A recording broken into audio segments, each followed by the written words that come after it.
अस्सलाम वालेकुम। मैं हूं साजिद और आप देख रहे हैं आपका अपना यूट्यूब चैनल साजिद सोबी।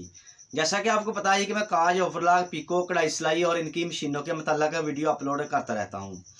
तो ये आपके सामने ओवरलॉक वाली मशीन है। ये 747 हेड है। ये आप किसी भी ओवरलॉक वाली मशीन के ऊपर पिको कर सकते हैं जी। तो ये इसको मैंने चिड़िया पिको के ऊपर भी सेट किया हुआ है और कुमकुम वाला पुर्जा भी लगाया हुआ है जी। तो आज मैं दोनों काम एक साथ करके दोनों पिको को मिक्स करके एक पिको करने वाला हूं, जो कि बहुत ही प्यारी और खूबसूरत पिको होने वाली है जी।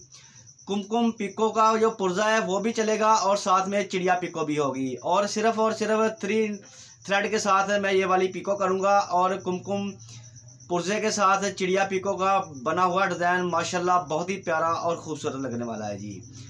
तो ये टाइम वेस्ट किए बगैर भी चलते हैं मशीन के पास और करते हैं काम शुरू करने से पहले जिन लोगों ने मेरे चैनल को किया हुआ है सब्सक्राइब, उनका बहुत बहुत शुक्रिया। और जो मेरे चैनल पे नए हैं चैनल को ज़रूर सब्सक्राइब कर लें और बेल आइकन को प्रेस कर लें, ताकि इस तरह की आने वाली वीडियो का नोटिफिकेशन सबसे पहले आपको पहुंचे और आप उसको देख सकें। शुक्रिया। तो जी आ गए हैं हम मशीन के पास और 3 थ्रेड मैंने लगाए हैं। ये तीनों थ्रेड आपने कुमकुम पुर्जे के अंदर से गुजारने हैं जी। और कुमकुम पुर्जे का जो बेल्ट है, जो पुर्जे की साइड वाली पुली सेंटर वाली है, इसके ऊपर चलाना है आपने। और जो इधर सबसे छोटे वाली पुली है इसके ऊपर आपने चलाना है जी। और ये जो थ्रेड है जब हम कुमकुम पुर्जे से गुजारते हैं, जो मशीन की टेंशन स्प्रिंग होते हैं इनसे हम निकाल देते हैं। तो आपने निटल वाला थ्रेड भी निकाल देना है और छोटे लुपर वाला थ्रेड भी निकाल देना है। और बड़े लुपर वाला जो थ्रेड है ये आपने इसके दुशाखे से नहीं निकालना, ये इसके अंदर ही रखा हुआ है जी मैंने। तो इस तरह से आपकी पिको की जो स्टिच है वो बहुत ही प्यारी और ख़ूबसूरत बनेगी और पिको भी अच्छी होगी जी। तो जैसे ही हम चिड़िया पिको करते हैं जी, इसी तरह से हमने ये देखिए इसके अंदर एक सूत्र वाला धागा भी डाल दिया है जी। और अभी मैं आपको पिको करके दिखाता हूँ जी। आप देखें माशाल्लाह बनी हुई पिको बहुत ही प्यारी लगेगी। तो जी ये चिड़िया पिको वाली मशीन है और इसकी जो अंदर वाली निटल है उसको मैंने उतार दिया है जी। बाहर वाली निटल लगी हुई है, अंदर वाली निटल को उतार दिया है।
तो देखें जी अल्हम्दुलिल्लाह पिको हमारी मुकम्मल हो गई है। और पिको बनी हुई देखें माशाल्लाह से बहुत ही प्यारी और ख़ूबसूरत जी। तो ये आप भी इस तरह से कुमकुम के साथ चिड़िया पिको का बहुत ही खूबसूरत डिज़ाइन बना सकती हैं जी। तो ये वीडियो अच्छी लगी है तो वीडियो को ज़रूर लाइक करें और मेरे चैनल को ज़रूर सब्सक्राइब करें। नेक्स्ट वीडियो के लिए मुझे दीजिए इजाज़त और अपना रखिए ख्याल। अल्लाह हाफिज़।